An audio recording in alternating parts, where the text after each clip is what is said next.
దీపం చూపించేసిన తర్వాత అప్పుడు స్వామివారికి నైవేద్యం. అప్పటికి అవసర నైవేద్యం మీ దగ్గర ఏది ఉంటే అది.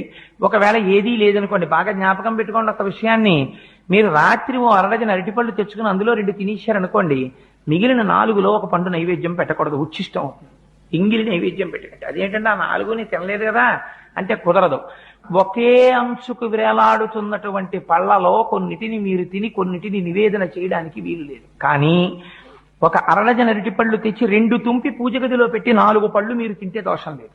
ఎందుకంటే ముందే విడతీసి ఈశ్వరుడి కోసం పెట్టేశారు. అందుకే శాస్త్రం అంది, మరి ఇలా ఒక్కొక్క రోజున ఇంట్లో అసలు ఉచ్చిష్టం కాని పదార్థం లేకపోతే మరి నివేదన ఎలాగా అంటే, శాస్త్రంలో రహస్యం ఏంటంటే ఎప్పుడూ కూడా అంటూ నిలవ చెయ్యడం అనేటటువంటి దోషములు లేని పదార్థం ప్రపంచంలో ఒక్కటే ఒక్కటి. అది దానికి మీరు నిలవ చేసిన దోషము ఉండదు, దానికి అంటు దోషము ఉండదు. అటువంటి పదార్థం ఒక్కటే బెల్లం.